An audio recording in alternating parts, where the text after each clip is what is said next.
on episode 23 or Okay. something like that. I stopped counting. Yeah, I suppose stopped counting too because we've like had our hiatus and everything. We'll call this from 23 and we'll count from here. Yeah, so let's say it's 23. Mm-hmm. So, how are you feeling, by the way? Okay. I was basically having an all-day panic attack last Thursday. Oh. Yeah, not fun. And as a result of the stress, my stomach was bothering me. So, yeah. God. It was unfortunate circumstances. I was kind of relieved when you canceled.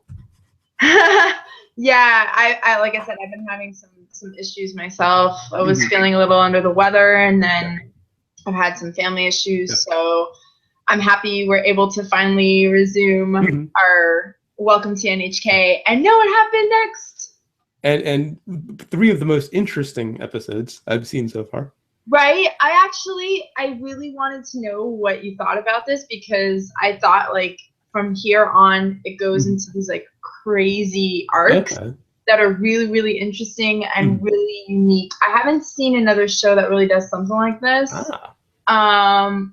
Not even like I was trying to think maybe The Devil's a Part-Timer kind of does this, but not really. Because Devil's a Part-Timer really is, I mean, it's different. Pretty much even Part-Timer. It was the premise was kind of crazy, but once you had that down, it stayed fairly even throughout. Yeah. I like this show. You'll see why it's one of my favorites. Oh, I'm loving it so far. Yeah. So let's just jump right into it. We're in episode 13. This is the Suicide Club finally getting around to doing what they intended to do. Or the offline meeting, as they were called. They burn off all the gas from the for the boat, and they decide to go up to this cliff and jump. And there was one line in there that really caught me. One of them said, "It's surprisingly tough being a rich kid." Who says that? I don't One remember. of the offline meeting guys who was apparently complaining about, all the pressure that was put on him because his family's very wealthy and he had to be the next in line and all of this. And he said, it's surprisingly tough to be a rich kid. Is it the one that was going to become a doctor? Yeah, I think that was it. And I just remember thinking we should all have such problems. Right? Oh, Go ahead. Just rolling back a little bit. Apparently this is the beginning of either the second season or the second half of the first season, because we had a slightly different theme song. The theme song? Like the opening song? The opening theme changed slightly. I had to check.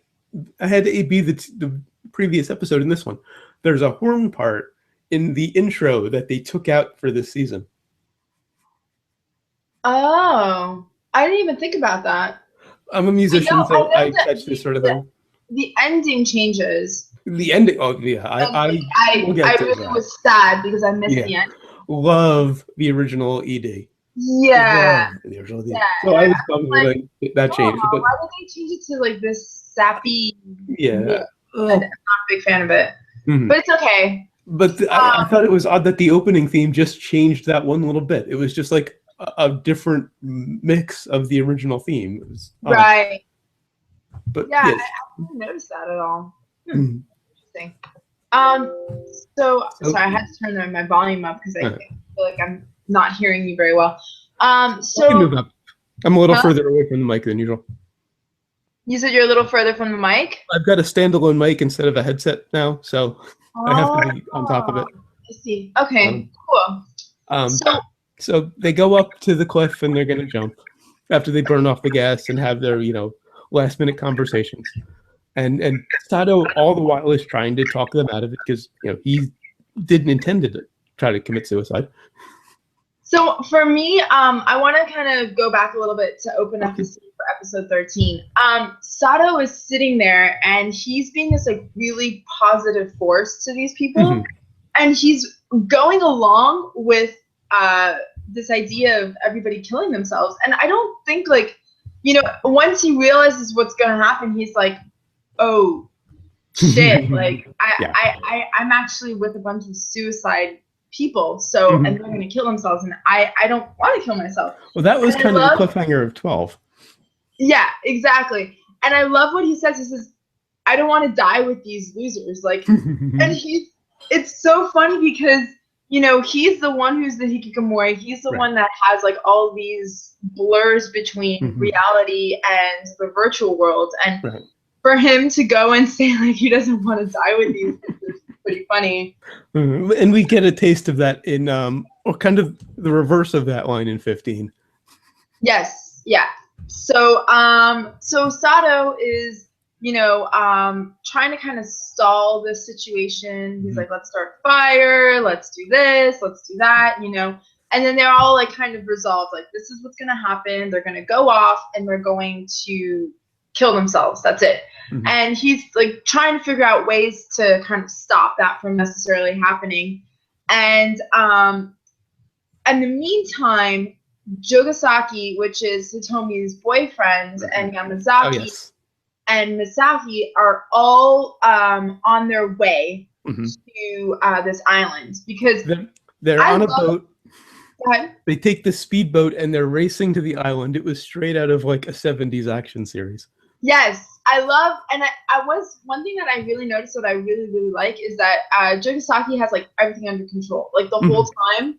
Yeah, he's the kind of guy that you want to have around in like panic situation. Like for instance, like end of the world situation, and it's like zombies and everything. He would be the one that has his shit together, is like ready to go.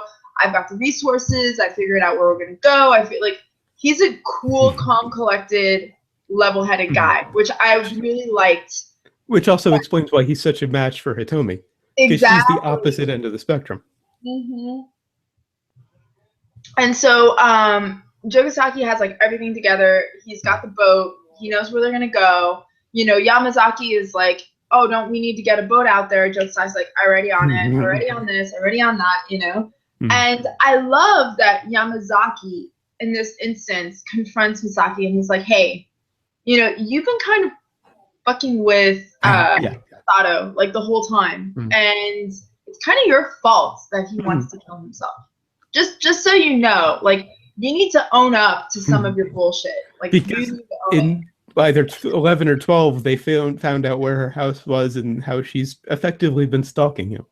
Exactly. And Yamazaki confronted her and said, hey, like you knew what you were getting into. Like you knew from the get-go what Sato was, what he does, like everything. Like you're a crazy psychopathic stuff, essentially. And he confronts her and she says like, you know, I need Sato. Like, you know, it's not like that. Like I need him, you know.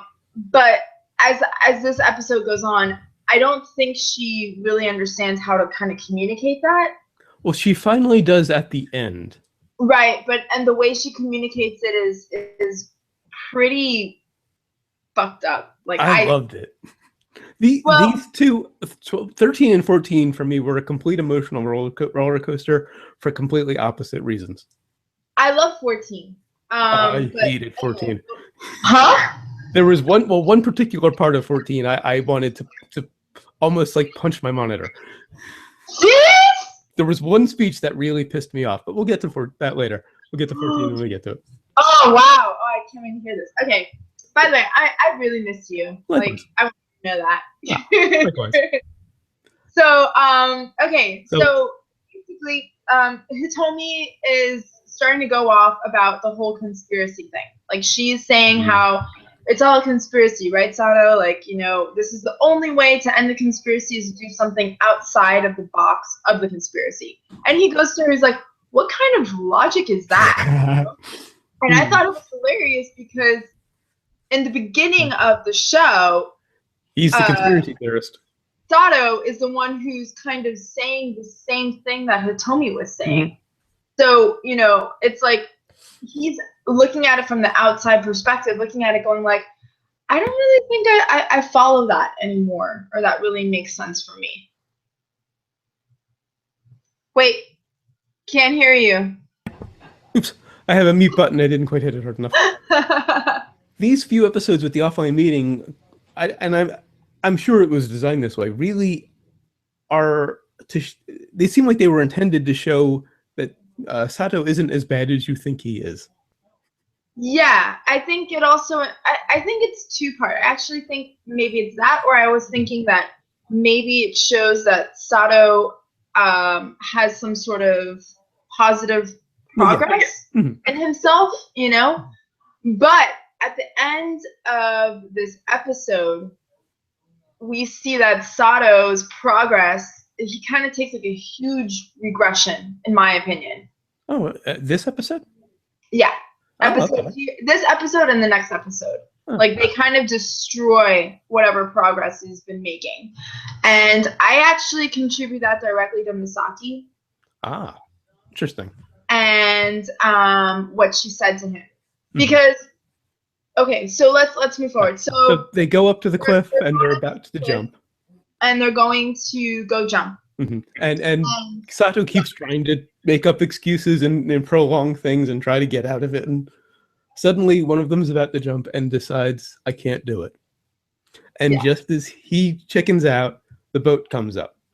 Just in the nick of time. Not exactly. Oh. You made a mistake. Okay. So, it's been a week since I watched them. So that's okay.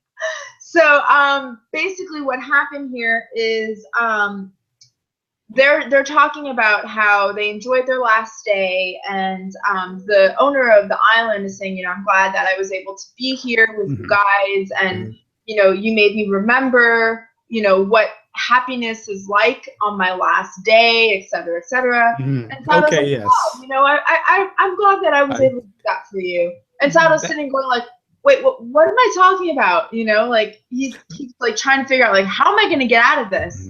That was the beginning of the emotional roller coaster for me. That line. What? Which part?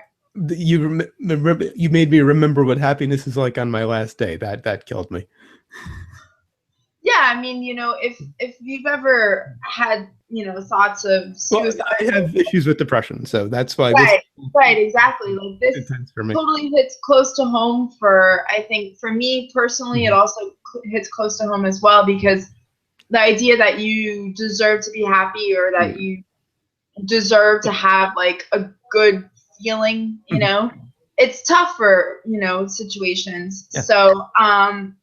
So anyhow, so going on, so then they're talking, and then the guy who's going to become the doctor is the one that flips out and is like, I can't do this. I can't do this. I can't do this. Like my mom, you know, I see her face and I see the funeral, and I can't physically deal with it, you know? And, you know, she's crying in his face, and that's all he can think about, and he's starting to have like all these second thoughts, and then you know, then all of a sudden somebody else starts saying like, well, you know, maybe I should not do this as well, and his reaction basically starts a chain reaction of second thoughts. Like a chain reaction here where everyone starts to kind of second doubt and kind of think like, maybe I'll regret this decision if I don't move forward and try to like come to terms with like what's going on. And Hitomi is the only one who's like, he still wants to jump. You know what? You guys can go if you want, but I'm doing this. Like there's nothing for me here. Everything's a conspiracy, blah, blah, blah, blah, blah. And she goes on and talking about the whole conspiracy thing. And she goes, right, Sato, everything's a conspiracy. And then he's like, yeah. And, you know, because it's Hitomi, he's always excited to be Hitomi. He doesn't really put two and two together. He's like, oh, shit, wait. Now I'm going to jump with her? And then, well, I guess it'll be okay if I'm going with, you know, my senpai, because my senpai, you know, we'll do everything together. And then he's also like, you know, if I see you again, I'll never let you go. It's one of those moments where, and there are a few, or have been a few so far with Sato, where you think he's on the right track, and then no, he just takes a huge step back. Yeah, he's just got this giant blind spot with Hitomi that is just really kind of painful at points. Do you think like at some points that maybe it's like a rite of passage thing, where he feels like he's learning kind of?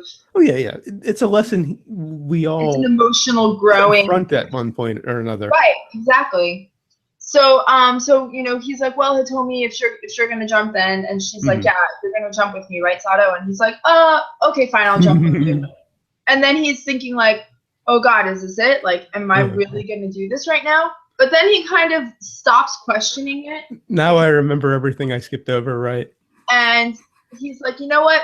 Fuck it. Let's go. Let's go off into another world. Let's leave this place behind. Let's go into a new world together. You know, everything will be great as long as I'm with my senpai. And then Jogasaki he yells out on what is it, on the megaphone, like, loudspeaker. Hitomi, don't do it. Like, I'm here. Don't do it. Don't jump. Blah blah blah. And then, you know, she just stops. She's like, oh my God, you came for me. You're my savior. You're my hero. La la la. You know, and like that's all she wanted was to feel loved. She was looking for attention. Nobody cares. Yeah, it's just an attention thing. So, and then right on time. Like I wrote, right on time, Jogasaki. Like right on time, Jogasaki. And Sato has like this horrible realization that it's never been about him. It's never been about like she has no real thing towards him, and he's just kind of the rebound. Like he's just the stand-in guy for her, for the real guy that she's in love with.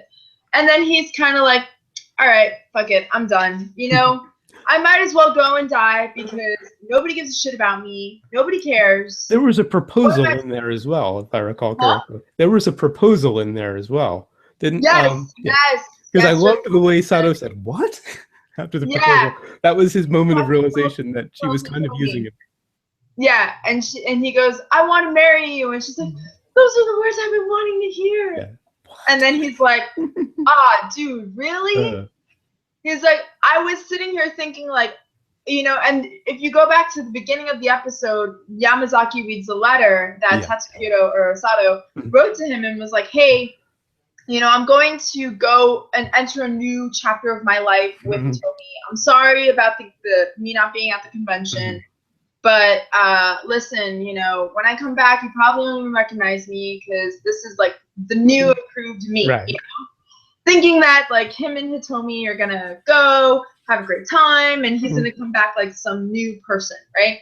But in reality, Hitomi never was thinking that way at all. To be with Sato. Sato was just happened to be the substitute. No, he was just someone to drink with on her last night. Exactly. And he never thought that the trip that they're going on is a suicide party. Right. So that kind of was like, like talk about double whammy. First, it's a suicide party. Second of all, the girl that you've been like in love with for forever is like, oh yeah, honestly, it was never like that for us. Like, I just wanted to say I want to marry you like the whole time. I so felt his pain. I've been there so many times. And it was like, oh, so Sato was like, yeah, you know what? Whatever. I don't have anything to jump for anymore. I mean, to live for anymore. So I might as well jump. And then Misaki runs on. Effectively grabs the megaphone out of his hand. Jogasaki's hands and is like, no, Sato. And you can't do that. We finally get Misaki's motivation, which is way better than anything I could have thought. Because, you know, for a while I thought she was a figment of his imagination. I had all these theories about her. Her real motivation was so much better. And that is? She needs Sato because he's more screwed up than she is. So if she can fix him, that will prove to herself that she's not irreparable. Yep. And that's why I think Sato was like, yeah, no. That's exactly why he was like, that didn't stop him from jumping. Oh, no. What stopped him is Yamazaki. Yeah. Being like, hey, listen, you stupid idiot. Like, this is not the kind of death you're going to have. Like, so sorry, but we're boring ass people. And we're going to die like quiet, lonely death that nobody's going to give a shit about. And he's like, look, you and I are not suited to have a dramatic death. So come out off the cliff and stop being like a moron. You know? And that is reality. Like, that is so honest. Like, and that was why Sato came down. Not because Misaki was like, and it pissed off Sato. Like, it really pissed him off because Misaki, instead of like trying to be like, well, I really care about you, and like kind of like a normal way, she's like, hey, you're more fucked up than me, so why don't you come down off of there, because you can't die, because then I have an issue. It's like, but I also can easily see Misaki's point of view now. I totally get her. do you think that she's selfish? Yes, but when you're that screwed up, you kind of can't help but be. She is just grasping for anything at this point, and he is her last hope. Yeah, I mean, yes. So yes, objectively, yes, it's selfish, but I totally get her perspective. She can't help but be selfish because he's her lifeline. True. Yeah, but I don't think that for Sato that's really fair. Well, it's not going to work. It's not fair to him, and it's not. It obviously. That's why isn't what talked him down. The reaction that he has in episode 14 is completely justified. Oh, absolutely! I loved that too. But I'm just saying, I get her as well. Yeah. And I sympathize with her completely. Yeah. All right, so and of course now on to the second ED, which nowhere near as good as the first. Oh, so they. By the way, they all get off the cliff. They all. They get off the cliff, get in the boat, and go to safety. Yeah. Right. And we have the second closing theme. It's like Attack on Titan in reverse, where the first closing theme was kind of iffy and cheesy and maudlin, and then we get the Great Escape. Yeah. I thought this ending. It's like, I don't know. It really kind of falls flat for me. Yeah. Because the previous ending theme was just so epic. Great. It's so great. Yeah. Yeah. So on to episode 14. The aftermath. The aftermath for sure. So I love that they're sitting there talking about this, and the owner of the island, he's saying how basically, there was a million other options that they could have had. And now that they are out of the situation, like, when you're in something and you kind of just see that, like, it's that total tunnel vision. Like, you just are focusing on one thing and that's it. And you think, like, this is the only option you have, and you don't see what other possibilities lie. Yeah. So there was a great line in the beginning, actually a great speech about how it was a single line of thinking and that they were their perspective was narrow. I loved that. Yeah, and that completely makes sense when you think about any situation, and and especially like a negative situation, like so I really am of this idea that negative energy just continues to propel you into a negative state, and you just like it continues to create this like tunnel vision, where all you're focusing on is negative and negative and negative, and then it just creates that negative state. Because it's kind of in a weird way pleasurable. Yes, well, it's a lot easier. It's a lot easier to stay within like the same vein of something. I think it's a lot easier to be negative than positive. It's really freaking hard. I think positive person. I agree with that, but I also think it depends on your disposition. People who are maybe a little mentally healthier might be the opposite. Well, yeah, I mean, you're right. It really does. It depends on you as a person. Like, I think also it also depends on the idea that if you are in a situation, especially if you have like bad things happening, it's a lot easier to try to stay in that negative vein of bad things are happening to me. So I'm just going to keep allowing negative to happen because, what am I going to do anyway type of thing. And so that's kind of what I got from that conversation that the owner was having with, I think it was the little boy he was having it with, right? No, it was the doctor. Little boy, but he's like 16. Yeah, the doctor. The doctor. Was he the one who had that line? Okay. Was the 16-year-old. Okay. Yeah. So also loved Sato's reaction to Misaki on the beach. That's where I'm going with it. Yeah. So now Sato is just like quiet and like staring off into the beach, and kind of like what is my purpose? Like what is, everyone there has a family. Everyone there has somebody who really cares about them, who really wants the best for them, who really wants to make their lives better, essentially, in one way or another, right? And Sato is looking at it going like, I don't really have that, you know? And Misaki is there and she's like, you know, hey, I'm glad you didn't die. Like, what kind of fucking consolation is that? Like, right? Like, hey, I'm super happy that you're alive and you didn't kill yourself. That's awesome. Yeah, but I can see both sides because so I totally get his reaction. He hauls off, he spins around and almost hits her, and I totally get that anger, but I also get her side of it as well, which makes the counseling sessions very interesting from this point forward. Yeah, it definitely changes the dynamic now. You can see Misaki is kind of concerned and a little confused and not really sure how to move forward with this because Sato kind of realizes like, okay, you know what? She's been found out. You're not doing this necessarily to help me. You're doing this more for yourself.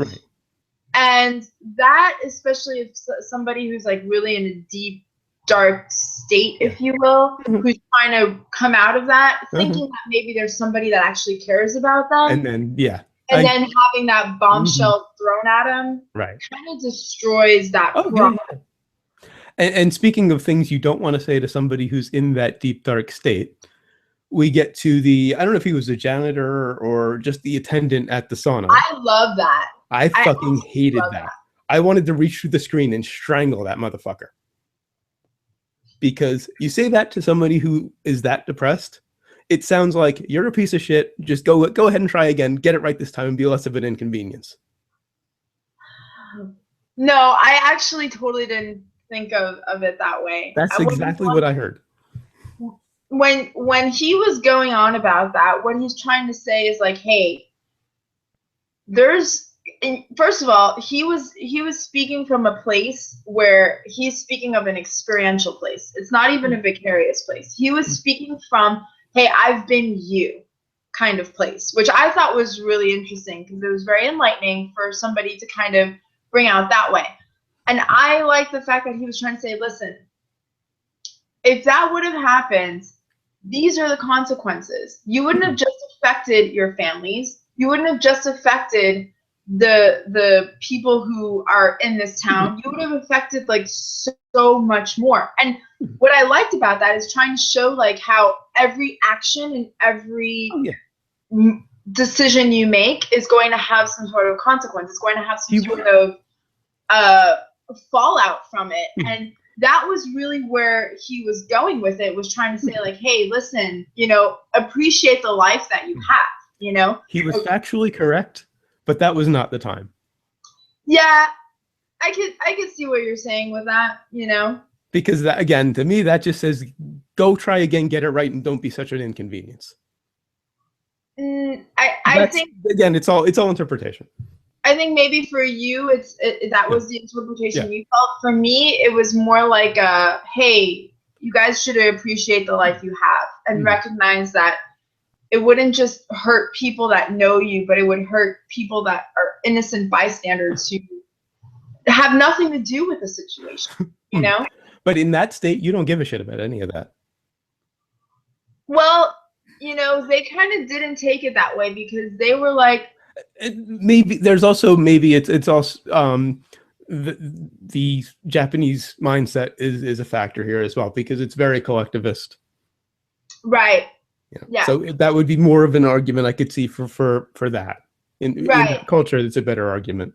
Yeah, I think it's more suited because, you know, for them, they kind of as a group didn't view it in a negative way. Like they're kind of like, okay, like we take it with a grain of salt type of thing, you know? So, and Sato kind of is like the only one that's really thinking in a very deep, very dark kind of way about the situation. You know, the rest of them are kind of resolved to moving forward and kind of doing something with their life, you know? Sato's the only one who kind of is like, I don't even know why I'm here. because everybody else sat in that decision for a while. It was planned. It was prolonged. Right. So, you know, they've gotten accustomed to it. He was brought down and then brought back up. He Right. was just shell shocked. Yeah, and I mean that completely makes sense because in particular in Sato's case, like you think about it, he was trying to make himself better. Mhm. You know, like he was trying to make his life better. He was trying to improve his situation, and he thought that's what he was doing. Yeah. And so now he's kind of taking a magnifying glass to his life Mhm. through this situation, and now he's like, oh, hold up. Is this life really worth me living? Yeah. You know, is this really like what I'm gonna do now? Like where do I go from here? You know? Mhm. So that's kind of what I thought was interesting, because particularly with this episode, was that you've got these people that are now kind of going into like a happier state and an appreciation of life. And Sato is gonna start, and I really think we can see this now, he's gonna start digressing, you know, into a darker, Mhm. more cynical state. Which You we'll know? definitely see in the next episode. Yeah. So And speaking of what Sato's going to do next, we have the pitch for his next little, you know, get rich quick scheme, which I loved. I'm a hardcore WoW player. I've been playing for like 8 years. So loved it when one of the guys from the offline meeting suggests gold farming. yes. So before we get into that though, I really love the shots of each character, and they're confronting with their yes their relatives, and they're kind of being forced to like recognize and say like the mom smacked the kid who was going to become a doctor and was like, what's wrong with you? Like, well, I loved that because that was kind of along the lines of what the one guy was saying, but it was much better done because it showed a great contrast. She hit him and then embraced him. Yeah. And then the father yelled at him a little bit and then came in with the hug. Yeah. And that's something I actually really liked it because, you know, it also shows like, I don't know, but a lot of difficulty lies within people and communication, you know? If you're not communicating to somebody your feelings, or you're not communicating like whatever issues you have, then that's how these situations develop, right? And that, like with the family dynamic and everything, you know, a lot of times, especially like in Asian households, you don't have that communication. You don't have that open line where you can say, hey, I don't want to do this, or hey, I don't really enjoy this, or whatever, you know, or this happened to me, or whatever. And so because of that, like there's this wall that's put up between parents and children, and there's also a wall that's put up between the children and other people, because of that's how they've learned, and that's their way of communicating, and that's like their defense mechanism is by not communicating. Well, it's similar, not Asian, of course, but similar in certain dysfunctional situations where you're taught to put on a good show. Yes. Yeah. Where like everything, you know, you just change this, you know, and everything's good, you know, but in reality, everything's not good, but you'd rather just kind of keep that outside, you know? So yeah, so I really love that, you know, there was this breakdown, you know, of that, and where the mom smacked him like, hey, are you stupid? And then at the same time, she also hugged him because she understood. She understood what the issue was. She embraced the fact that, like, you know, hey, you don't want to be that. Okay, fine. We'll make it work, but you don't have to kill yourself for that one, say, 15-second scene with the kid and his family and his parents made the same point as the guy in the sauna, but much better. Yes. Yeah. Where the one that he was saying like that he stole money from his parents. I can't exactly remember what they said to him. I'm trying to remember. I don't have it. Oh. I vaguely remember. Like I said, it's been a week. You take much better play-by-play notes than I do. I just write down the key things that I want to, you know, that I have a particular reaction to.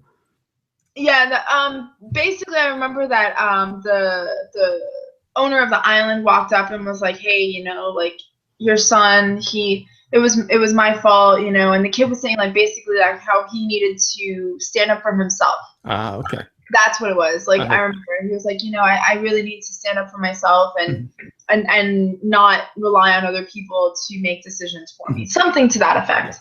And the family was all happy, whatever. Mhm. So, and then I like that the doctor went back, or the kid that was going Yeah. to become the doctor went back and started talking to Sato and was like, Yeah. hey, um, just I'm happy you didn't kill yourself too, man. Like he's like basically like like you really saved all of us, Yeah. and my mom was right. Like my mom is like trying to tell me like how I need to communicate more, blah blah Mhm. blah. And he kind of like makes Sato not really feel better, but kind of like also makes Sato realize like he's alone, kind Gives of them a thing. little bit of perspective, and also, Yeah, yeah, kind of. like it's kind of screwed up if you kill yourself, and there's like what is he say? Oh, that yeah, it's messed up if you kill yourself and there's still people around that care about you. Mhm. I realized that, and Uh-huh. Sato kind of was sitting there thinking like you could kind of see it in his face, Mhm. like, is there really people that care about me? Right. And then, then he was looking around, he was like, yeah, Yamazaki's not here, Mhm. Masaki's not Yeah. here. Mm-hmm. What's the Hitomi point? went off with the boyfriend, or now Yeah, fiance. exactly. Tommy's with the boyfriend. So what's the point? Yeah. And then the guy who owns the island came and was like, hey, I know you're alone, but I can give you a ride. I'll go ahead and Mhm. take you to the station. And it was also in that conversation when they mentioned the gold farming and all of Yeah. that. And I loved that it was 300 grand for a trial for this game. In US, that's 3,000 roughly for a trial version. That killed me. Oh, And you're also, talking about Yamazaki's name. no, in that episode when they first pitched the gold farming, it wasn't Yamazaki. Yamazaki hated the gold farming. It was two of the Oh, guys from the offline meeting when Sato says, "What am I going to do now?" One of them, I think oh, it might have been the kid, said, "You can try gold farming. I know this. I play this game. It's 300 grand for a trial, which that right. killed me." And I also loved it when they're on the way out to the car when he says, "I'll give you a ride to the station." And Mm-hmm. earlier, as his explanation as to why he was killing himself, he talked about how his family had split up, and his wife was kind of turning his son against him, or so he Right. thought. And so Mm-hmm. they're walking out to the car to go to the station, and up walks the son, Yeah. and That was so sweet. basically said, Mom said I should talk to you, and they just kind of reconciled. That was a great moment. Dude, I totally wrote, oh, feels. Like my eyes were like, I Mhm. was like a little bit teary, Uh-huh. honestly, because that totally got me Yeah. because, like, I, people don't realize like how hard situations are, and people try to just make brash decisions, Mhm. and like then after the fact, like I mean, like both of them, the mother and the son and the dad, Mhm. they all got a second chance. Yeah. Like he got a second chance literally because he didn't kill himself, Mhm. but the family got a second chance as well. Right. And that was so beautiful. Mhm. I was like, so yeah. So Mhm. and in the meantime, Sato, I like what Sato says to Hitomi, because Hitomi kind of like has this whole manipulation Yeah. side to her, and he's like looking at her because Jogasaki's like, hey, we'll give you a ride, and then Hitomi kind of looks at him like, don't do that, Mhm. and then he's like, yeah, no, that's okay, I don't need to go with you guys, and then he Mhm. tells her, listen, just try to be happy, okay? Mhm. Try. And it was basically her saying, "Yeah, we're done here. The jig is Yeah. up. You know my game. We're done." Yeah. So when Sato gets back, he's very like what's the word? Not really just disheartened, but kind Kind of of like lost. huh? Kind of lost. He just doesn't know what to do now. Well, yeah, because I mean, anybody that he kind of thought cared Yeah. about him, Mhm. They didn't come Right. to really rescue him necessarily. Like, they came to kind of be like, hey, you suck. Don't die. Like, pretty much. Like, that's the worst See, fucking pep talk ever. Could you I imagine? I Hey, didn't read it that way.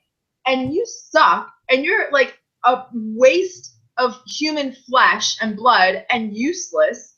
So don't freaking die. See, I didn't read Masaki and Yamazaki that way. That's exactly how I read the guy in the sauna. That's Dude, exactly what I heard in that scene, but I didn't get it from those two. That's interesting that you reversed it. Yamazaki didn't even give a shit. Yamazaki's like, listen, and you know how Yamazaki doesn't give a shit? Like, because Yamazaki says to him when he gets back, like, because of you, fucking Gao game failed, and now I'm gonna get made fun of, and because of you, no, you had to do your suicide party today. Of all days, you couldn't have waited until after comic market to fucking kill yourself. No, you had to do it now. I was like, dude, really? Well, Yamazaki's always been self-obsessed. His character hasn't changed. The interesting change was in Masaki because now we know what her real motivation is. We know it's not about Sato. Yamazaki has always been self-obsessed, and he's always been, only concerned with his own progress. Right. And so while this is all going on, Sato is kind of starting to think about all the things that Misaki had done, right? And how she had, given him this contract and then like telling him that she's going to do therapy for him and then pretending to be his girlfriend and all this stuff. And I actually thought of that situation as him being really fucking pissed. Okay. Because all of this has happened, right? And now he realizes it's not because she cares about him. It's because she doesn't want to think that she's a fucking failure. Well, I'm sorry I'm cursing so much in this. Like, sorry about that. I realized that. These two episodes are an emotional roller coaster. I really was upset because I felt for Sato. I'm like, dude, you have made all this progress as a human being. Like, you've done some awesome shit, right? And now people are turning around and like telling you pretty much like, well, we don't really think you're that great, and you kind of suck, and you shouldn't kill yourself just because like it's a real fucking inconvenience for all of us. Like, that's pretty much what happened. It's fascinating that you had that read from them. I had that exact read from the guy in the sauna, which is why that pissed me off so much. That's exactly what I heard in that scene. Yeah. But I didn't get it from Yamazaki and Masaki, probably because I related to Masaki and Yamazaki wasn't that different. That's his MO. That's been his MO from the beginning, so it didn't really strike me. But I definitely see your point. Yeah. So when Sato runs out, and he goes and finds Misaki, and she has her contract, and she's trying to be like, look, you haven't. I'll give you one more chance. Yeah, you haven't been coming. You owe me 100 million yen, whatever, but I'm gonna let it slide because, given the circumstances. And he's just like, you know what? Who the fuck are you? And did you notice you could see her house in the background? Yeah. The first time we've seen her house in that angle in the park. Yeah. Just to remind us what she's been doing. Yeah, exactly. He's like, wait. He takes the contract and he's like, what do you think? Who do you think you are? Like, seriously, And I don't remember, but I think he sees her house in the situation, and he's just like, no, you know what? And then he decides that he's gonna walk away. And then he goes home. I don't know if he looked at it, but it was a profile shot of the two of them, and it was clear as day in the background. Yeah, I think it was from him. He may have glanced over. Yeah, I think it's from his perspective, but he's pretty much like, who the fuck do you think you are coming here with this contract after you said that to me? Kind of like, yeah, no, we need some space here, And then he runs home. And he walks in, and the door and the phone's ringing, and it's his mom. And he's like, "Oh, hi, Mom." And she's like, "Listen, we're gonna have to cut your allowance in half." He's been on an allowance all this time. That was the biggest surprise in that scene. But is it really? Now you have to think of it this way, because as a hikikomoris are supposed to have some sort of means of funding, right? Oh, you So got to pay the rent. there has to be some sort of way that he's sustaining himself. Either it's friends or family, but somebody is giving him shelter. I hadn't really thought about it. Food. Someone is taking care of him, and he still has money to spend. He doesn't work. I think I was looking at it from an American standpoint and just thinking he was, working the system somehow. True. And you know what? That's actually a really good point, because if you think about it, like people on welfare a lot of times, like they might be just working the system. They might just be hikikomoris in some ways. Probably a small percentage. Yeah. There probably are. There are definitely some who are working the system, but right. I hadn't really thought about it with regard to Sato. It never occurred to me that he's got to be making money somehow. So right. I think actually, the first time I watched this, I thought maybe he had some sort of funding somewhere, but I didn't realize it was coming from his mother either, and from his parents. And you think about it, he's like 24. 22. Oh, he's 22. Sorry, yeah. He's 22, right? And his parents were still giving him an allowance. Now that said, and I'll tell you something that's really interesting. In Asian culture, right? Parents give everything to their kids. Like it's very, very common. It's very strange to them for kids to be working and doing all of those things, because they're always giving to their kids. Like when their kids get married and everything, like it's just everything is to the kids, So that is kind of strange to us, because on our end, we're always told at 18, you get out of the house, you go figure it out for yourself, you work, you go to school, you do whatever, but it's your life. You figure it out, right? Where in Asian families, that's definitely not the case, So even if you're living somewhere else, a lot of times your parents are paying for you or taking care of you, somehow, And so in that respect, I thought, oh, it's very culturally relative, like it's very, very honest to the way that things are. And you have a window into that culture that I don't have. So I think, right. it was more obvious to you that he was, maybe living off his parents. Well, I had to think about it, because I had to be like, oh, that actually makes sense, Because for us, that's really strange. For us, like, you're 22, you should be sustaining yourself, essentially, living on your own. Yeah, that's the point. 22 and still living at home, fairly common. 22 off in an apartment on his own. In the city. Yeah, it's unusual that he's getting this allowance, but it's a cultural thing apparently. So that's the end of 14. Thankfully, the roller coaster is over, and we get a very nice, amusing break in 15. Because now that Sato's been cut off, he has to find a job, and he thinks back to 14 when the one guy suggested gold farming. And so this is basically the MMO episode. This is the NHK version of Sword Art Online or Log Horizon. That kind of. Yes. So I love the beginning of this episode, because the first thing when Sato hears that he's not going to get his allowance is he goes into conspiracy mode. Oh yeah. He completely, and this is this episode I would title like the blurred lines between IRL and virtual reality. Like I would like blurred lines between IRL, like, because it actually kind of works, because he goes right into conspiracy mode. He starts thinking to himself like, oh my God, like, what am I going to do? Because I'm a hikikomori and I can't even go outside my house. Like, I need to find something. And even he walks into the SK Mart, which is like a little convenience store, and he starts looking at the job classifieds, and he's like, I can't do any of this. Like, I don't know how to even respond. to the fact that I need to get a job and I have to be outside of my home. Like, what am I gonna do with myself?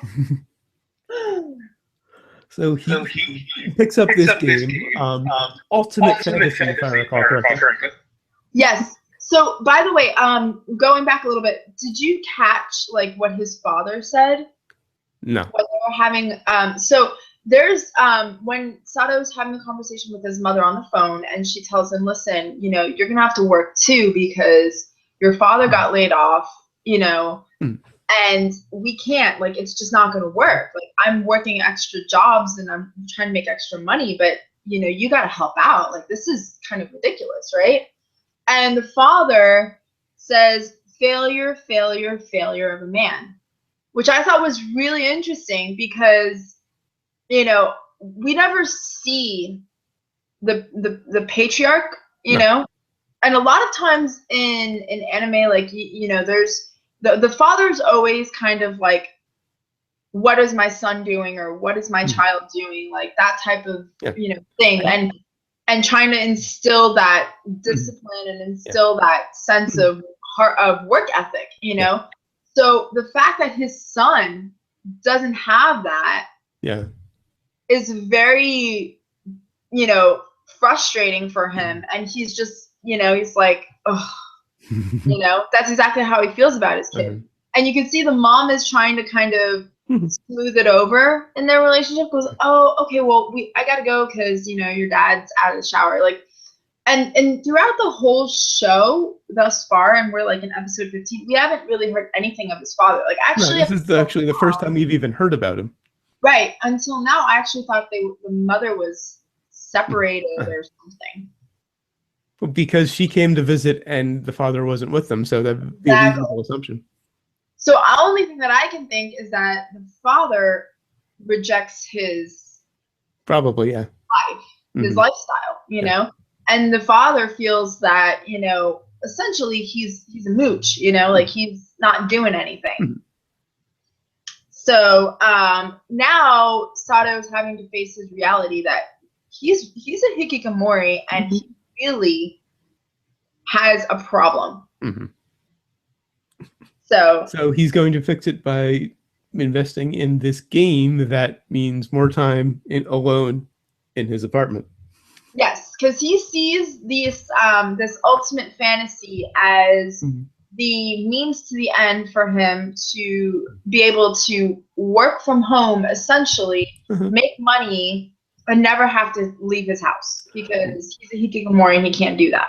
And I loved the artwork because it was a complete parody of Final Fantasy. Yes, absolutely. And so in this episode, I love that he is trying to start off thinking like, oh, this is going to be a total piece of cake. Like, you know, it's an MMORPG, like whatever. Like I can just go in, make, you know, fight some whatever and make some money and then turn around and sell that. Yeah, cool. Reminded me so much of the first time I played WoW.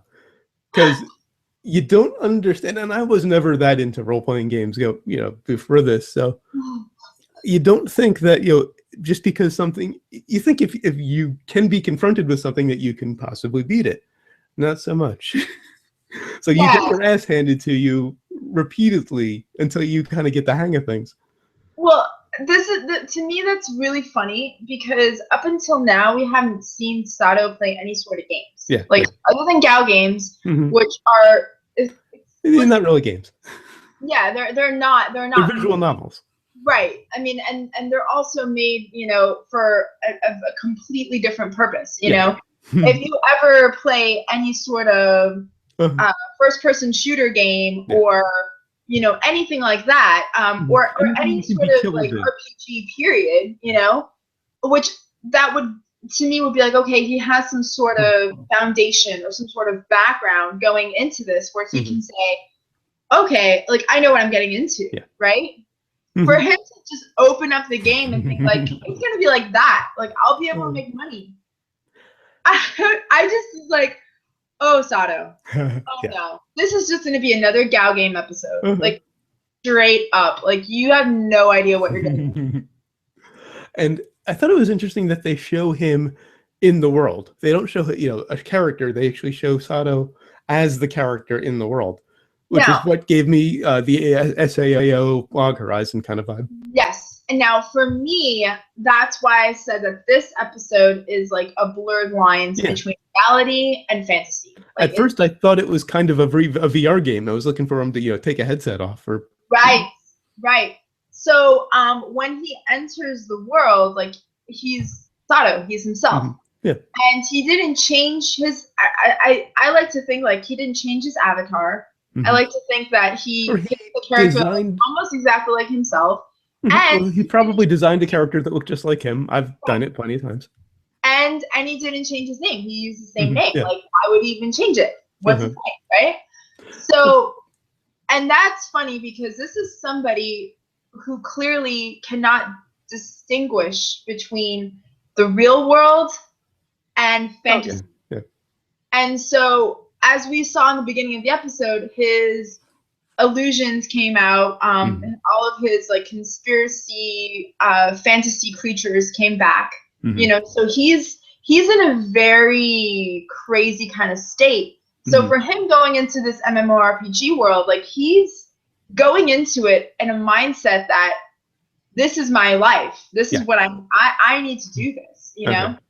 And so when he enters the world and it's not as easy as he thinks, he kind of gets extremely frustrated because it's, for him, he thought like it would just be easy. Like, you can just start making money like that.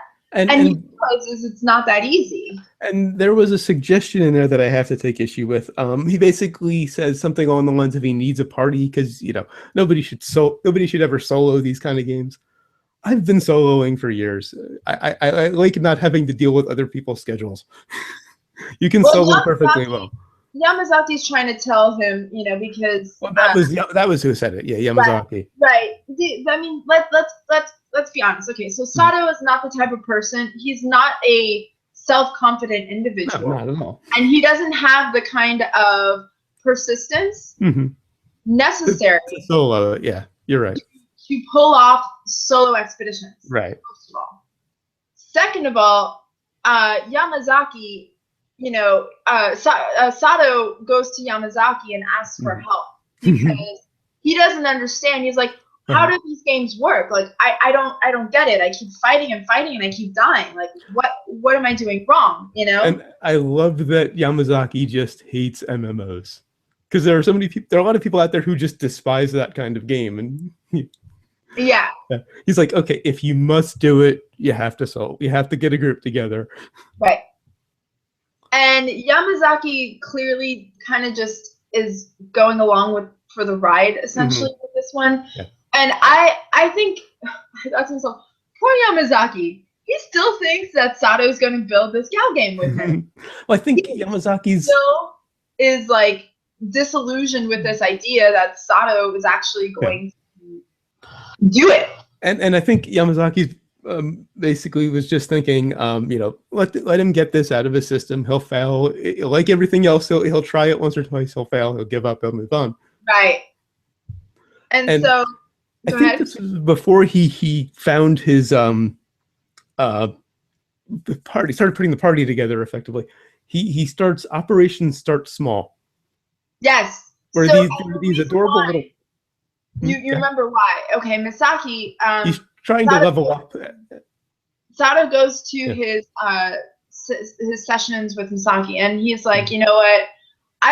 So that's something I don't really understand. Why is he still going to the sessions with her if he felt like she was because it's part of the routine and it's some kind of connection. Okay, I'll buy that.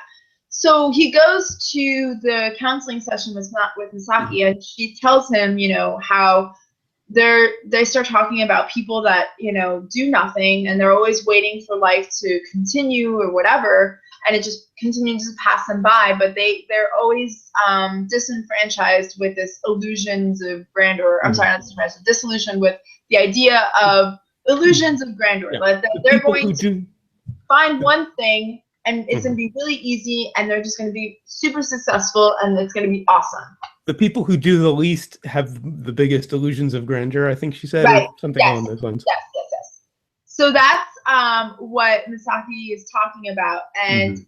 then they're talking about how essentially what you need to do is just start. You need to Mhm. start something. You need Yeah. to take the first step, Mhm. and that's how you do anything. Like Yeah. if you want to break down a mountain, you have to start shoveling Yeah.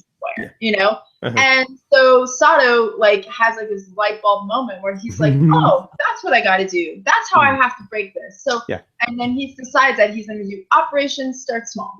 He goes back in game, and there are these adorable little pink creatures that look almost like vegetables with faces, and he just starts killing them to level up. Really It totally reminded reminded me of of the South Park. no, Kirby. Oh, the little creature looked like South Park. It looked like Kirby. You're right. But if you've ever Yeah, it seen totally the reminded South me of Park Kirby. World of Warcraft episode, Yes. where they're Yes. gonna just kill boars until they level up enough to kill this guy who's been, knocking off, Exactly. I love one-shotting everybody in the game. such a great Incidentally, episode. it doesn't work, but that really reminded me of that little plan. So yeah, Sato continues fighting like these small creatures, thinking that somehow he's gonna level up, you know. Mhm. And then he meets A cat Mia, girl. cat girl. At that time, there was a cat girl in this series. Of course, there's gonna be a cat girl. They have to like hit every single, essential anime trope. Yeah, yeah. And she had one of the best lines. They decide to form a party, and I think she's the caster, he's the tank, and so they take down this dragon, and I forget exactly how it came up, but she said, "How could anyone call you a failure?" Because he's explaining the problems he's having in his life, and just Yeah, she that killed tells me. him that he's like a level 30 Uh-huh.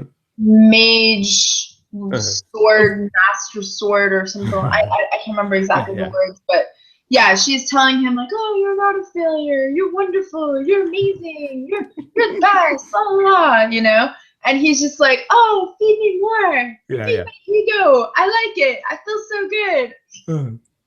And it was just such the stereotypical, and I say this as a WoW player, you're sitting there playing this game and delivering that line. It's just the irony cracked me up. Of course, so, he goes on to become an addict. They're fighting this monster, and he hears a knock at the door, and it was great because he hears the knock in game. Yep. You see his perspective in the game, and he's hearing this knock, and then they cut to the door, and it's Misaki. Well, let's rewind a little bit. Okay. So Misaki has, realized like, hey, Sato missed a day. Uh-huh. And she's like, oh, well, maybe he's really working on the game, Yeah. And then he misses another day, and she's like, okay, maybe he doesn't even need me anymore, So then she decides, I'm gonna go see what he's doing, see how it's going, blah blah blah, And so she's knocking on the door. She also runs into Yamazaki on the way, and he says he hasn't seen him in a while either. Yes, and so she realizes like, oh, okay, what's going on? So then Misaki has like all these thoughts running through her head, like, oh my gosh, maybe he really committed suicide this time, Yeah, that's a good point. Yeah, maybe he's actually injured himself or something. I didn't really, when she had that thought, I didn't really connect it to. I guess I was just so relieved that whole storyline was over. I didn't really think about how close it was to that event. Right. And you think about it, after everything that happened, maybe that's something that was still on Sato's mind, because she didn't really understand when he was like, oh, one small step at a time. Like he's like, he didn't explain anything to her about what his intentions were with that. So she doesn't really know what's going on. So when she knocks on the door and he doesn't answer, she's like, okay, now I'm kind of freaking out. Like now he's not answering. What's going on? So she decides like, okay, I'm going to come in, and she just announces it and he doesn't say anything. But what I thought was really interesting and I really love about what this episode does is that it blurs the lines between reality and the MMORPG, because he's still the entire time, even when he's having the conversation with Misaki, right? He's still in that world. And I loved the shot of him when he turns toward the door, it's like he had like 3 days of beard growth and all of these wrinkles on his face, and his eyes were bulged out 3 feet.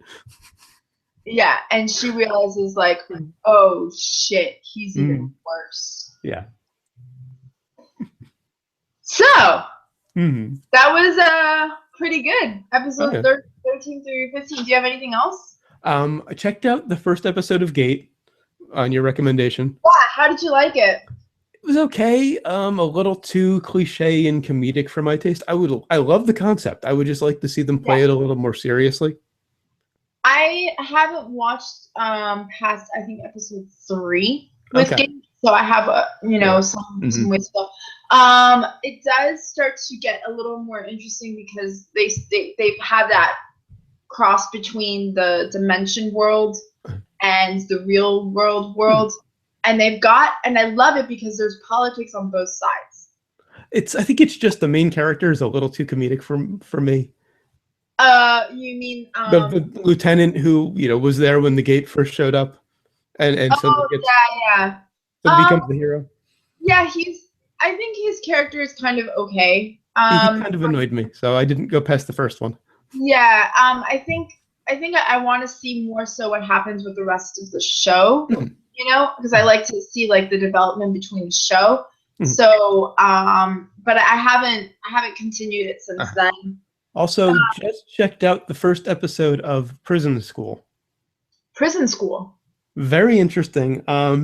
Is that a new one? Yeah, this started the season. It's on Hulu and Crunchyroll. Cool. These 5. There's this boarding school. Very, very hard to get into. Very strict. Was an all-girl school. Now they're letting boys in, and there are these 5 boys who were let in, and very quickly they are, of course, it's 5 guys at a high school. They don't know how to talk to girls. Some of them have never talked to girls, and so of course they end up trying to peep on the changing room. They get busted and end up being thrown into this abandoned prison that's next door to the school. Wow. Because they're caught by the underground student council, who is completely against letting boys in, and it's very campy, very over the top, lots of fan service. The art style is kind of that overly detailed. If you've ever seen JoJo's Bizarre Adventure, it's that kind of overly detailed, hyper real art style. With the exaggerated colors and ton of fan service. It's that kind of show, but it's a lot of fun. So it's worth checking out, you would say? I would say definitely check out the first episode. You'll know from that's all I've seen so far, but that style, you'll either like it or you won't. I won't say it's good, but it's entertaining. Oh, interesting. I'll check it out. I'm even more in love with Food Wars. Food Wars has gotten. How is that possible? That's like me saying I'm even more in love with Huli Cooley. Okay, so I have some friends who, do you remember I posted a few the attempts at making the food from Food Wars, yeah, and it was so good. It came out delicious. So nice. My friend, she's one who made the food with me, and she was like, I love this show. And so I've actually watched the show I think like 5 times because I got so many people into it. I think this is going to end up being your favorite anime. No? You rave about it enough. Huh? You rave about it enough. I do. I really love it just because it's so interesting and so unique, and I love where it's going. It's now introducing the political structure of the school, the Elite 10, and it's also introducing their interaction, if you will, with the real world. Oh, okay. So that's interesting. There's it's not just the school. It's actually interaction with major companies, interaction with the restaurant, Yukihara's restaurant, and so the last couple episodes really made it very interesting for me. It got a little bit harem-y, but it wasn't something that I wasn't expecting. Right. But it's just on the edge. A little too much. And it's really funny. I love the Meat Girl even more than I thought I could. and she's so hot. Like, she's stupid hot. So she is. Like, I can't help it. Okay. So, yeah. And then I've watched it, like I said, like 5 times, and it's gotten even better. I'm really excited to see where it goes from here with like what they call like the fall elections. And so there's new characters that are being introduced. There's new style. There's new genres of, or not genres. What the hell would it be called? Would it be genres of food? Yeah, that works. Like French, different nationalities, different styles. Right. Thank you. That genre works. Cuisine, different cuisine. So they've introduced Indian cuisine, which I thought was really cool. So we're gonna see where it goes from here, you know, and different spices and everything. Which, for somebody who really loves food, like I'm all like, the show was kind of made for you. Yeah, it totally was. Like, I think the chef, because there's a chef that does that helps create the manga, and I think that chef like totally was like in my brain. I was like, this is something that Christina would really love. I would be willing to bet, and it might not be released over here, but if the show does well enough, there probably will be a cookbook. Oh, dude, I would be all about that. It wouldn't surprise me at all. I mean, it's kind of the perfect merchandising. Like, I actually think that in Japan, like in Tokyo, they should create an anime cafe for that, like Food Wars Cafe. That would be brilliant. Absolutely brilliant. But anyway, so yeah, like if they created a cookbook, I would totally buy it for sure, hands down. I have to. Are you kidding me? So I know I saw something about like a recipe collection. You might have posted it. There was a site that had like a bunch of different recipes related to the show. There is actually a really awesome YouTuber who creates dishes off of Food Wars, and actually I utilized his video when I was making my nanchada roast, I think it's called. So I think his name is Emmanuel Bear, but he's really, really good, and he did the transforming spice for the rice or whatever, transforming seasoning, rice and seasoning, whatever. And so I totally am going to use that because I want to make that too. On Anime News Network, I just found producer recreates Food Wars Soma recipe, Shokugeki no Soma recipe. And there's a couple of other, basically people who've done the recipes. Food Wars recipes in real life. It's not new. It's totally not new. There's a few people who've done it, but it wouldn't surprise me in the slightest if they did an official cookbook. It just seems the obvious merchandising. That would be so obvious. Like they should totally do it. So there's that, Food Wars, and then I finished Planet. Okay. Which I had wanted to watch for like a while, and I think I had like watched an episode, but I didn't like get to like go further into it, and I finally watched the whole thing. So good. I don't know if you've heard of it. It doesn't sound familiar. Okay, so it is about garbage men collecting in space, like garbage collecting. Okay. It is so good though, and so emotionally I don't know how to say, like investing, you know. And it, what's the name? Planet, Planetes. Okay. Yeah, Planet, because it's French and yeah, something. So but basically it's they do a really great job. And it's a little older anime. They do an excellent job of detailing the world of space, the moon, which is where where main headquarters is for this company. They also do a great job of detailing the world, Earth, as it stands. I think they could have done a little bit better job because I would have liked to learn more background about what happened on Earth, but I think overall they did a really, really nice job with it.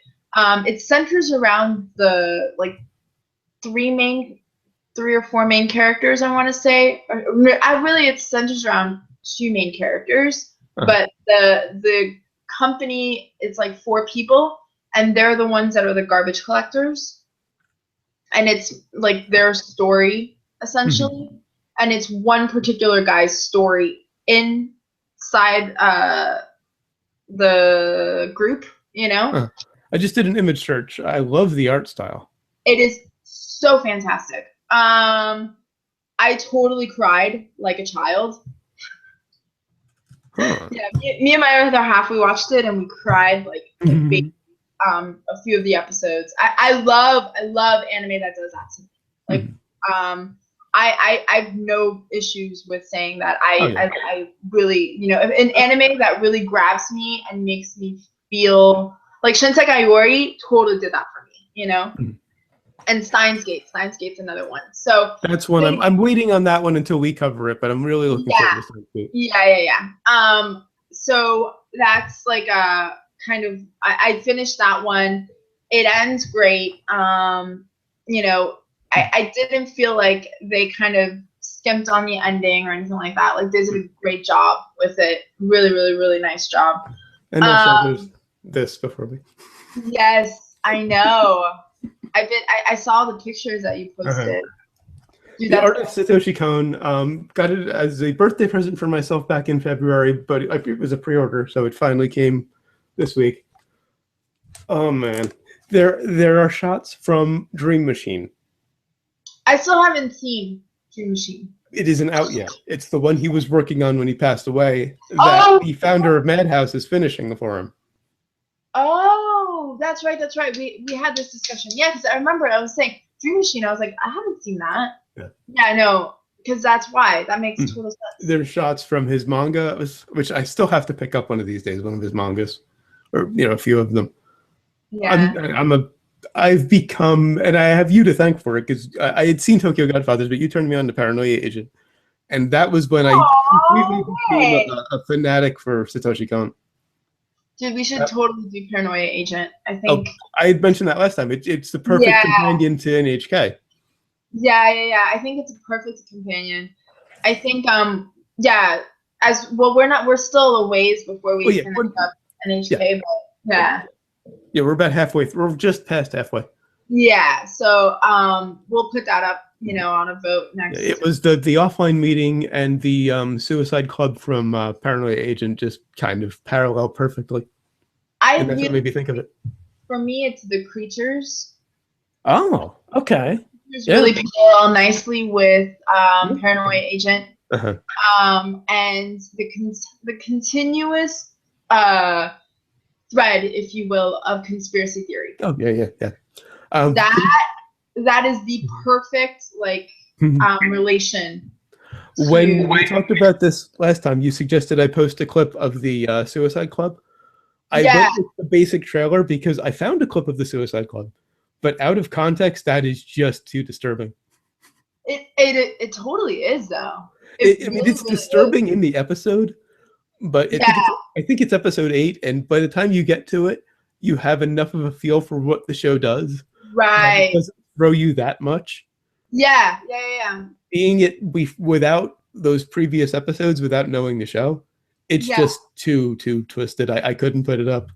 Yeah, I think if somebody saw it out of context, they would think, "Oh, wait, they want to watch this? This is weird." Yeah, no, I totally agree with that. Yeah, Paranoia Agent is definitely, I don't know, it's definitely out there. It's really, I love it. It's one of my favorites, but it's, as I think I've demonstrated, my tastes aren't exactly mainstream.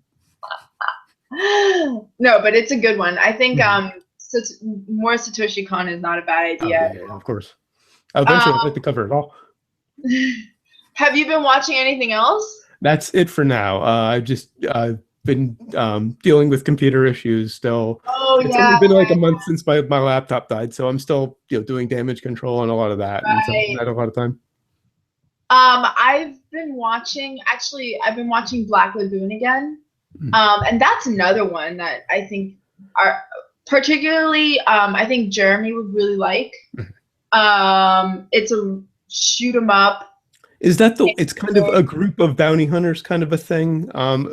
You compared, I think you posted about it and compared it to Bebop Uh, a while ago.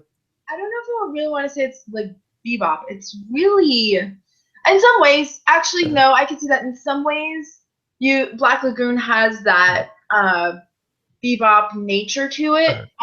It's definitely because it's got this social commentary, you know, and you're dealing with organized criminal organizations, you know, and you're dealing with like the politics of criminal organizations. So in that respect, with Bebop, I would definitely say it's got that, you know, like similarity.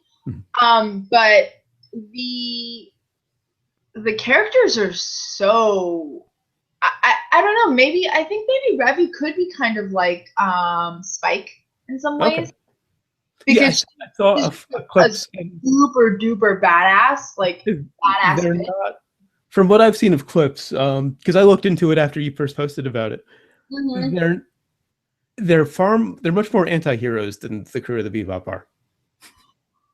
The crew of the Bebop are pretty squarely good guys. The Black Lagoon, it seemed a little more questionable. Well, Black Lagoon is, I mean, if you want to get down to it, Black Lagoon is very, it kind of questions, and it's very relative, like morality is relative. Okay. Because when you get the background of where they're from, you get the background of each kind of, and that's one thing that I feel like, you know, Black Lagoon kind of, it misses a little bit on in the anime, at least, is that we don't really get enough background on the main characters. We kind of get background on particularly one character, Revy, and she's incredible. She's an amazing character. I love her because for me, she's kind of like a be your own hero kind of thing, like where she doesn't take anyone's shit, and she's very, very hard, but she's also very soft, so she has to protect that. So I really like her character a lot. She's one of my favorite characters ever in anime, just because of what she brings, you know, and her perspective and how she like kind of deals with stuff that's happened to her, essentially. So in that respect, I really think that Black Lagoon is unique, and I could say that I kind of draw some parallels with Spike because of how things that Spike has been through, and how Spike is kind of a softie, but he needs to protect that. Because of his background, he can't be that. He can't let himself be that way. Right.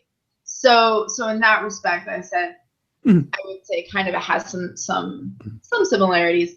But so I've been watching that because I have friends that are like now anime crazy. I love it. I love when people are like, "Oh my god, anime's so amazing! I want to watch more show." Just thought of another perfect pairing that we should do down the road, like back to back: Akira and Ghost in the Shell. Ah, yeah. We have. If I recall correctly, a while back, well before this group was started, I posted the full movie of Akira on G+, and you basically said something along the lines of, "It's okay, it's kind of overrated." Well, yeah. You thought it was kind of overrated. Yeah, because, well, then again, like, I watched it, a million years ago. I feel that way about Ghost in the Shell. It's okay, it's kind of overrated. So those could be a couple of very interesting conversations. Yes, actually, we should do that. That's a great idea. We'll do that. We'll put that in. I've had that in my head for a while. I just kept forgetting to bring it up, but yeah, because I love Akira.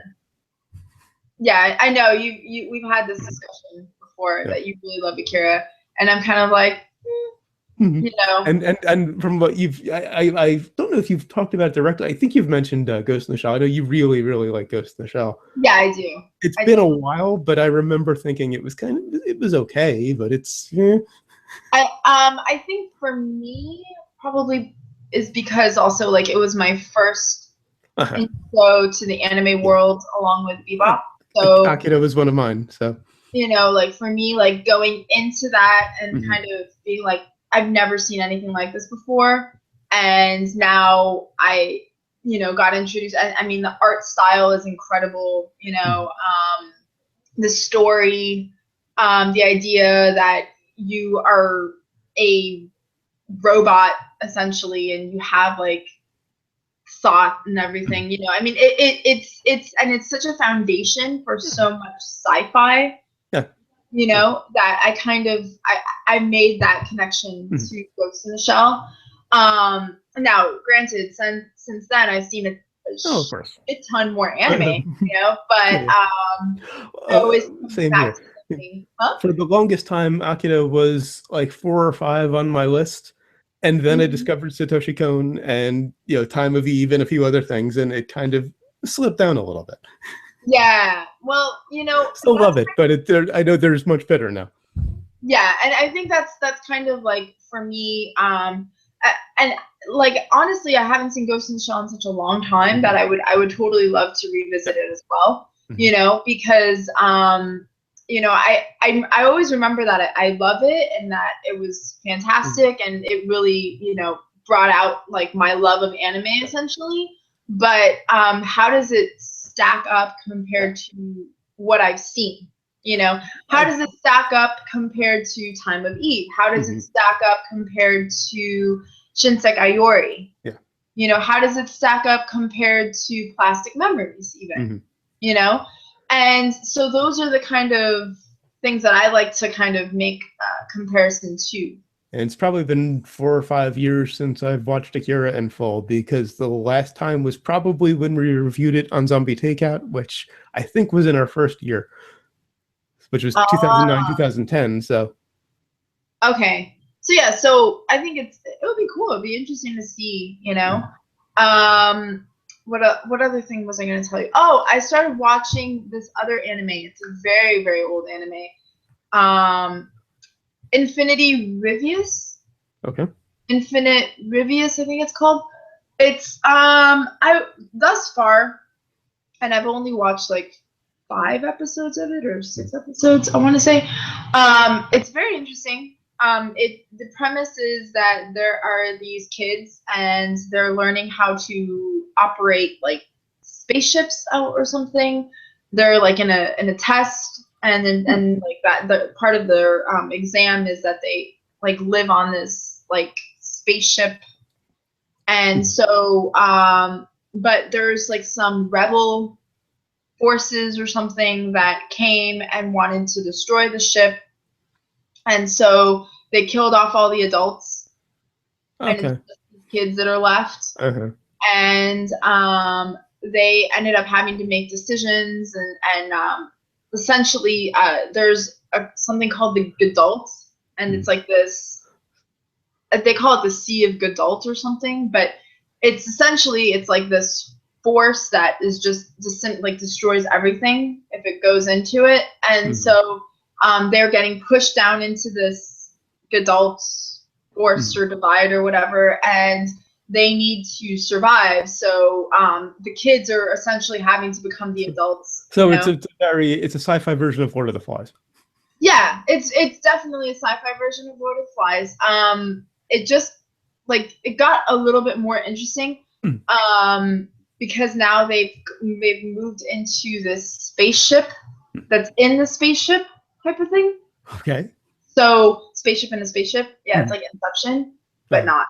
But it's or whatever. Anyway, so they moved into this spaceship called Rivius, and it's like got all of this food, and it's like got all of these combat ready, such like machines, like kind of like a mechas, and it's really interesting. I don't really know where it's gonna go from here. But yeah, I'm gonna continue that at some point. Sounds interesting. Yeah. Oh, I forgot to tell you, there is an awesome anime simulcast right now on Funimation, and it's called Gangsta. Okay.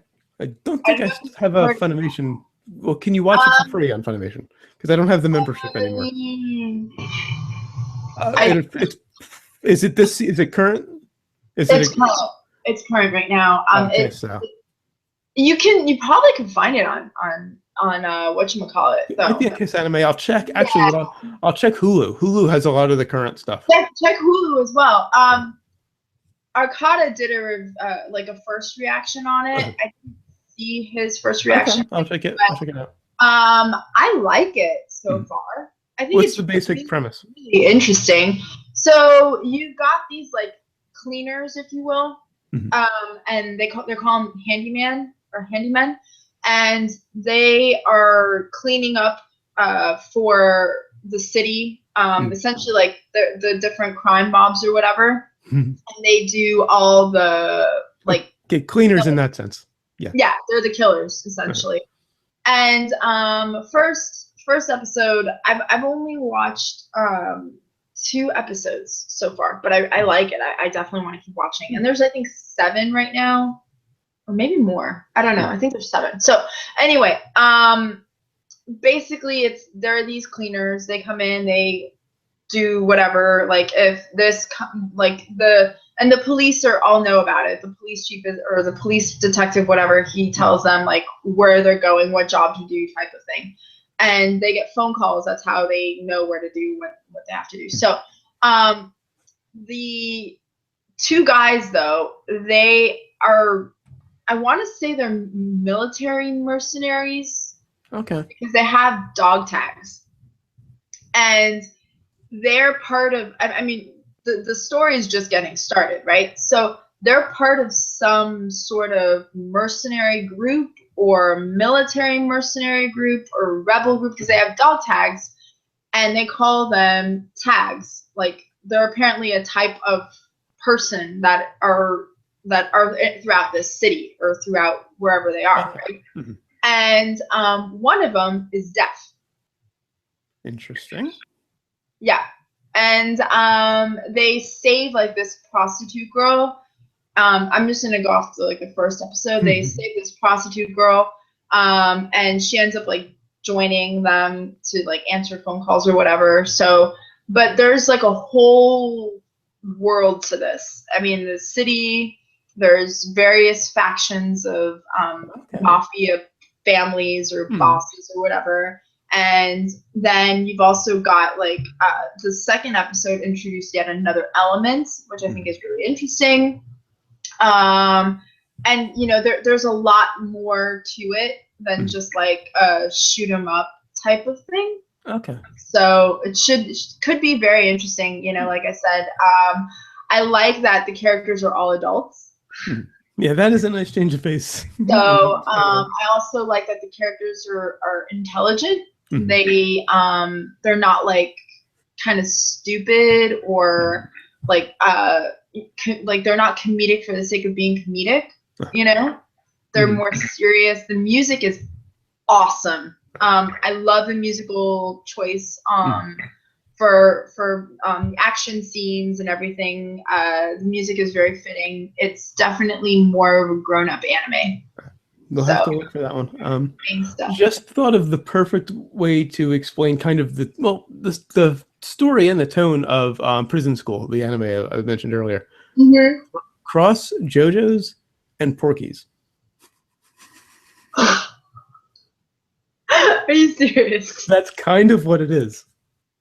All right. Well, I'll give it an episode and see. Let's give it 1 episode. You don't even have to. I would say give it half an episode. If by the time the splash screen comes up, if you're not interested, you're never going to be interested. Cool. All right. I'll check it out. Oh, I was going to ask you. Have you seen Museum? What's it called? It's on Crunchyroll right now. Museum something. I can't remember. But and then there's another one that I put on my queue, but I haven't actually started yet. It's like the 7th. Oh shit! I totally forgot. I'm completely drawing a blank. But 7th something, 7 heavens or whatever, something like that. And 7 heavens. But yeah, like there's like 2 of them that I was putting on my queue. I wanted to see if maybe you had. They don't sound familiar, no. But yeah. Oh, also want to reiterate an anime I recommended a while back that in a bad good kind of way. Just because I saw a review the other day that completely destroyed the reviewer hated it, and I have to recommend it because it's not good, it's enjoyably bad. Diabolic Lovers. Oh I have yes. to put that out there again because I saw that review and the reviewer was horrified by it. So Really? yeah, All right, cool. it's enjoyably bad. We should make a list of like love to hate type. I think that's the only one I've ever seen. That's the only enjoyably bad anime that I've come across so far. There was another anime that I saw. Oh, Rosario Vampire, but I haven't finished. It was okay. It was fun. I wouldn't call it enjoyably bad. I wouldn't say it was bad. I think the And second season picked up. Vampire Nights. Vampire Night is another one that I felt like I don't know if I can stomach this one anymore. I put it on hold because I couldn't. There have been plenty of those, but so far Diabolic Lovers is the only one I've pushed through just because it was hilariously, horribly bad. I mean, there have been plenty I've pushed through on fan service alone, but that's a different story, you know. Like I've gone back at the time. I kind of liked Popotan. I've gone back and realized it's horrible and really just exists for fan service. Have you watched Boku no Pico? Doesn't sound familiar. Boku no Pico. Okay. Apparently, I haven't watched it, but apparently it is very, very bizarre, and people don't really know what to think about it. Okay, I totally think we should do it just because it's so out there. Okay, Fooly Cooly has very much the same reputation, so I'm interested. Yeah, well, Fooly Cooly ended up winning me over. Yeah. So I don't know if maybe because I don't know, like, I'm really big on character development. I'm really big on the story actually making sense. Uh-huh. And then if it's not going to be a story that makes sense, then it's just should be a fun story to kind of engage with, because fine, it doesn't make sense, whatever, but at least like there's instances of comedy or emotion or something, And with Fooly Cooly, it's all subtext. It's all allegory. Yeah. Mm-hmm. If you don't, until you hook into that, until you realize it's all allegory, it's just random bizarreness, and you like it or you don't. I liked the randomness enough to stick with it until I realized what it was. Yeah. I think like Fooly Cooly is one of those that you have to kind of watch all the way through, and maybe watch all the way through again, and then you feel like, oh, I get it now. Mm-hmm. Yeah. And then it becomes really kind of cute and really sweet because you enjoy it because you get it. That's why I like Lane so much, is because I've seen it I don't know how many times and I'm still wrapping my head around it. Okay, so Lane for me, Lane is one of those that either you're gonna like or you're really gonna hate. Yeah. Like, there's no in between on it. Probably. Well, Fooly Cooly's the same guy, but yeah.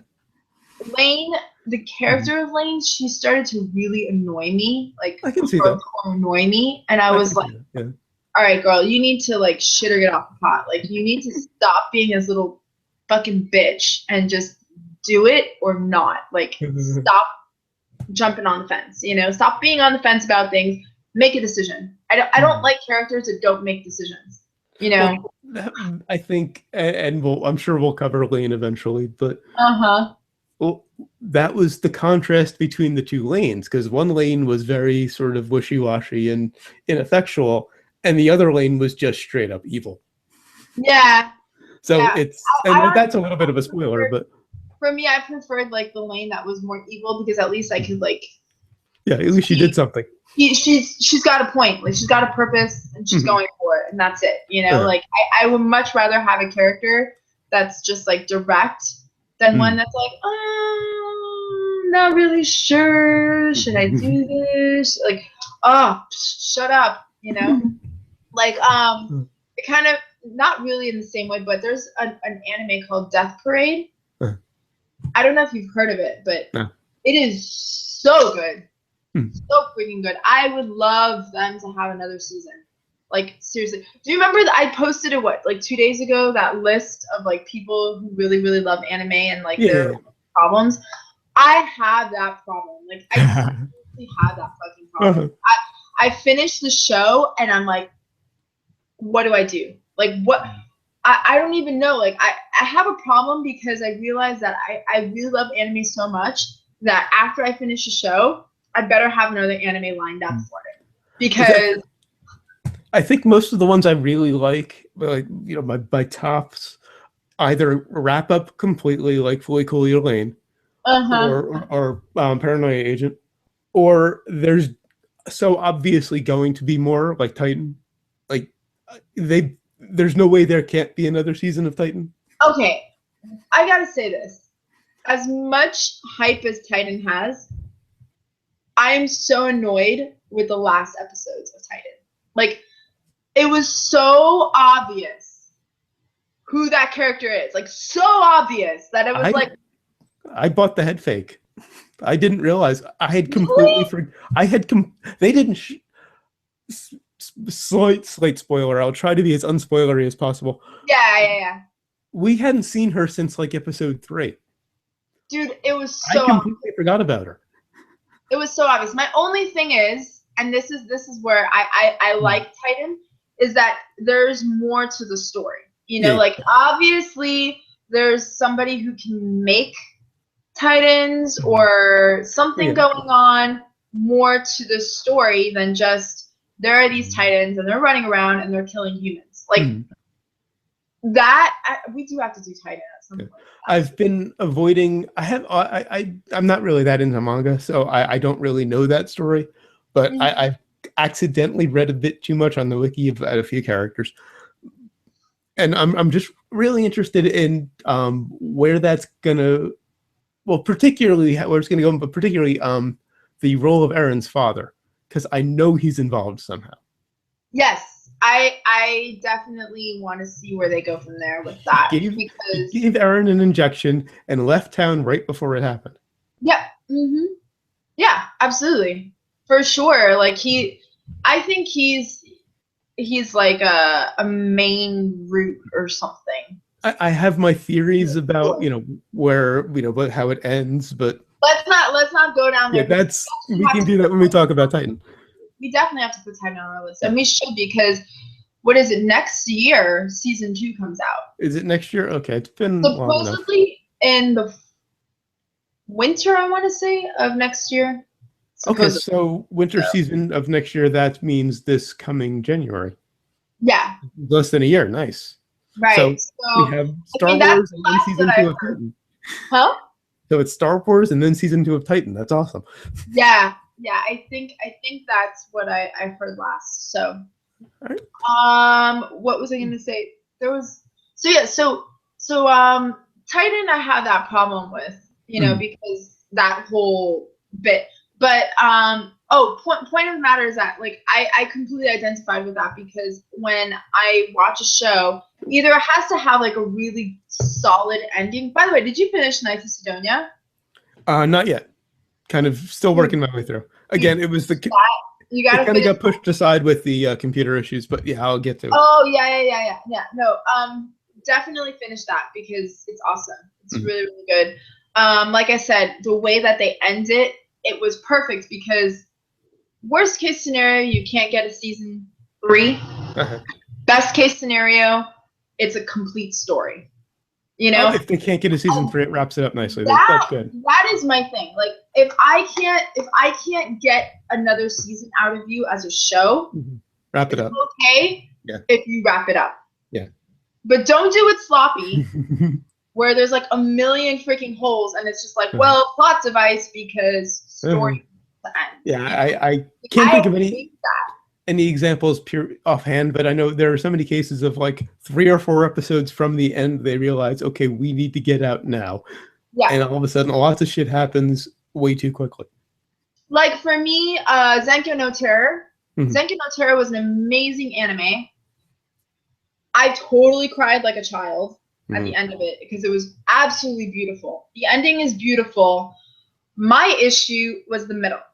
Because they started to slap shit together and like make it happen too fast. You know, there was an additional character that would have been very, very interesting, and they could have explained it more. I don't know if you watched Thank You. Is this Terror and Resonance, I think is the English title? I know of it. I haven't seen it. I've been curious to watch it. It is very good.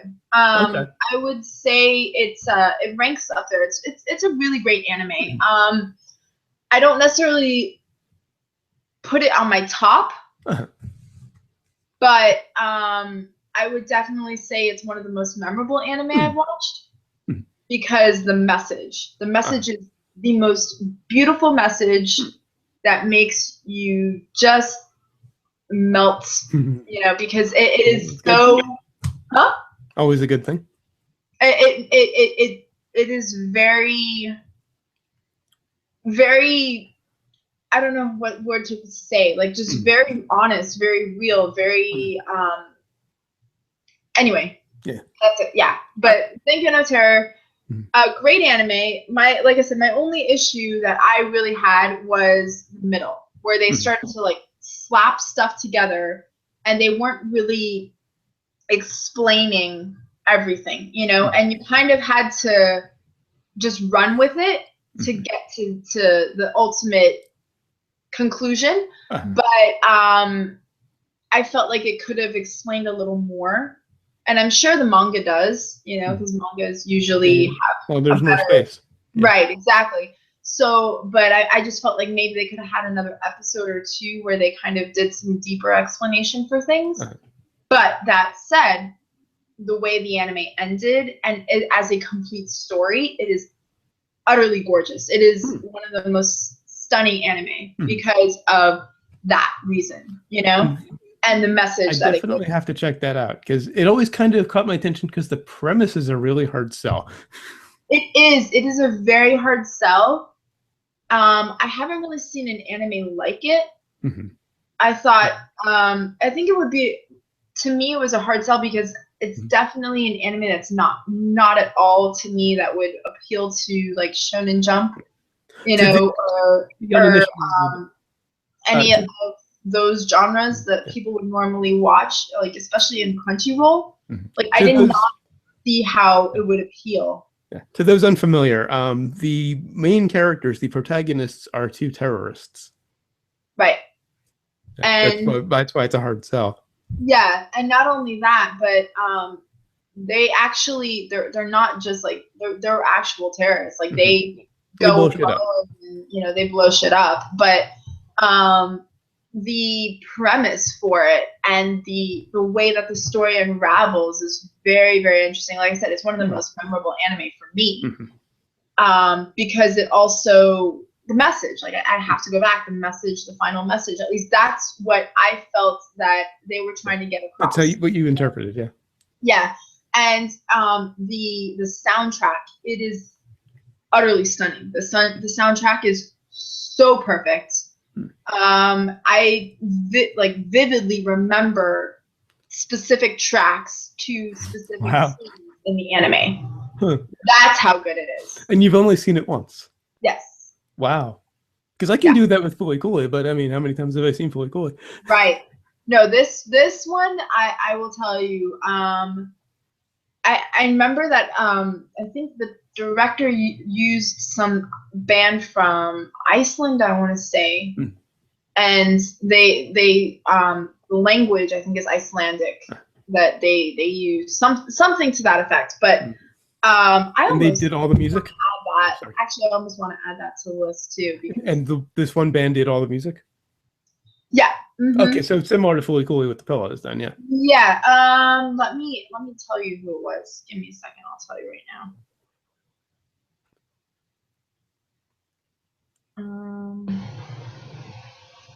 Sorry.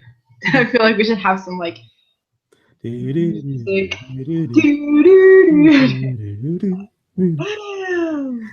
I'll tell you right now.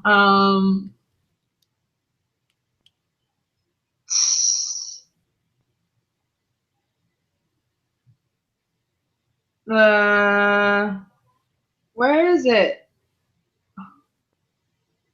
Who's the group? Uh, it's just giving me the OST, but yeah, it's not giving me the actual name, but I'll post it up for you. Okay. You can check it out. But they're really, really good. It is an Icelandic. So and it is a really, really interesting anime. So yeah. So that's that one.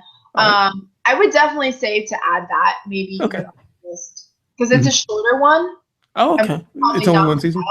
I mean, we can totally even do it like where we just like do it in 2. Okay.